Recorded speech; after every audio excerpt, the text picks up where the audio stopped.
चूँकि हमारी नेता जो हैं वहाँ और विधायक रही ममता देवी आंदोलन के केस में जेल गई हैं, तो निश्चित रूप से क्षेत्र की जनता भी चाहती है कि जो विस्थापन की लड़ाई लड़ रही थी वो ऐसे नेता को जानबूझ करके पिछले जो डबल इंजन की सरकार थी उसने जेल में डाला है और वो कांग्रेस की विधायक थी। तो पूरे रामगढ़ के लोगों के मन में एक बात है कि हम लोगों ने जिसको विधायक बनाया था, आंदोलन की उपज थी और उसको कहीं ना कहीं भारतीय जनता पार्टी की डबल इंजन की सरकार ने महिला होने के बावजूद इस तरह के मुकदमे तय किए, जिसके कारण आज उन्हें 5 वर्षों की सजा हो गई।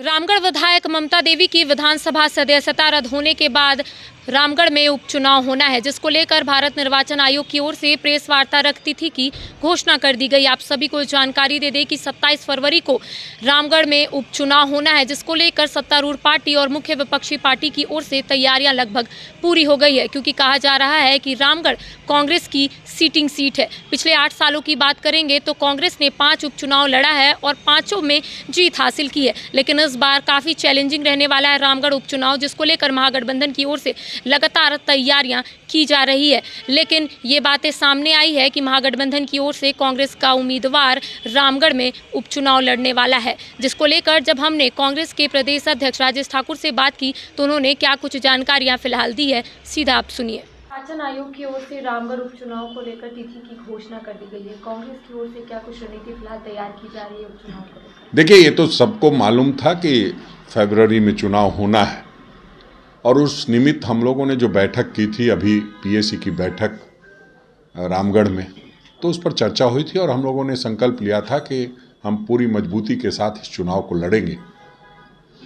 चूँकि हमारी नेता जो हैं वहाँ और विधायक रही ममता देवी आंदोलन के केस में जेल गई हैं, तो निश्चित रूप से क्षेत्र की जनता भी चाहती है कि जो विस्थापन की लड़ाई लड़ रही थी वो ऐसे नेता को जानबूझ करके पिछले जो डबल इंजन की सरकार थी उसने जेल में डाला है और वो कांग्रेस की विधायक थी। तो पूरे रामगढ़ के लोगों के मन में एक बात है कि हम लोगों ने जिसको विधायक बनाया था, आंदोलन की उपज थी और उसको कहीं ना कहीं भारतीय जनता पार्टी की डबल इंजन की सरकार ने महिला होने के बावजूद इस तरह के मुकदमे तय किए, जिसके कारण आज उन्हें 5 वर्षों की सजा हो गई। तो हम ये समझते हैं कि जनता लोकतंत्र में सर्वोपरि है, जनता जनार्दन है, वो फैसला लेगी, लेकिन हम पूरी तरह से तैयार हैं। चाहे कार्य समिति की बैठक हो, पीएसी की बैठक हुई, सब में जोरदार तरीके से चर्चा हुई है और पूरा प्रदेश ये संकल्पित है कि कांग्रेस पार्टी को वहाँ से फिर से एक बार चुनाव वहाँ के कांग्रेस के विधायक को बनाना है। अलायंस की ओर से उम्मीदवार कौन रहेगा, इसको लेकर चर्चाएं हुई है क्या? नहीं, देखिए, इस पर कोई चर्चा करने की ज़रूरत नहीं है। गठबंधन की सरकार है, गठबंधन में हम लोग पहले साथ लड़े थे और जो आंदोलन के केस में वो जेल गई हैं और वो कांग्रेस सीट लड़ी थी, तो इसमें कोई बहुत चर्चा करने की ज़रूरत नहीं है। ये सही है कि मीडिया के माध्यम से इस तरह की चर्चा कराई जाएगी, बहुत तरह के प्रयास भारतीय जनता पार्टी के द्वारा किया जाएगा। वो लोग अलग लड़े थे, भारतीय जनता पार्टी और आजसू के लोग लड़े थे अलग। अब उनको तय करना है कि वो अलग लड़ेंगे कि साथ लड़ेंगे। कितना कमज़ोर हुई है भाजपा, ये तो अभी पता चल जाएगा जब वो जैसी बातें आ रही है सामने कि वो लड़ने की स्थिति में नहीं है। हम तो चाहते हैं कि आदरणीय रघुवर दास जी आज विधानसभा में नहीं हैं, बाबूलाल मरांडी जी की सीट खतरे में है, वो आए और चुनाव लड़े। चूँकि उनकी सरकार ने ममता देवी पर मुकदमा किया था, तो हम चाहेंगे कि अगर उन्होंने सही किया था तो आकर के वहाँ चुनाव लड़के दिखाएं।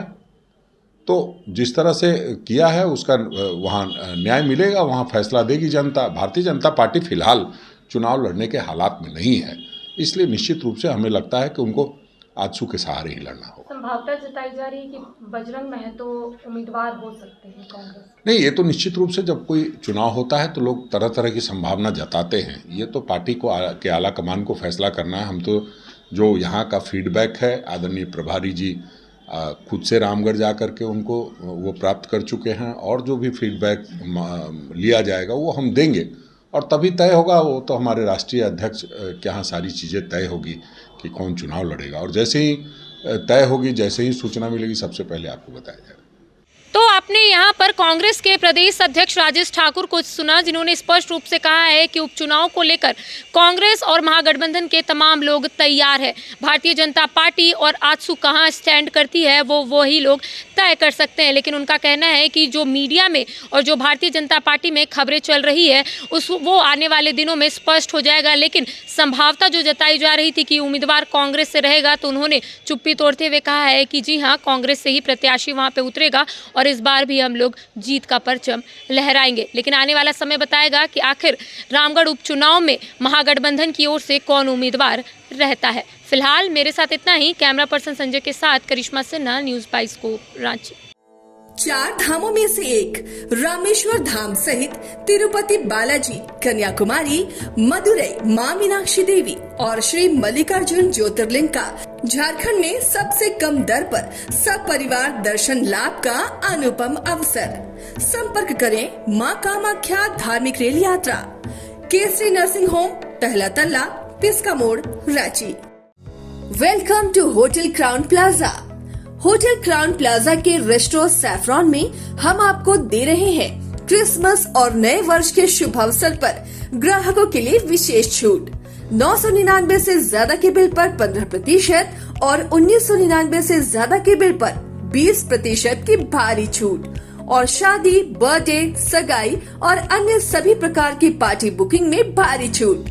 Facility, convenient stay and luxurious room, banquet hall, Resto Saffron, Crown Spa and Salon, Beauty Parlor, Big Parking, Pick up and drop from railway station and bus stand, Home delivery. For contact 620-7676-941 or 912-8555-858.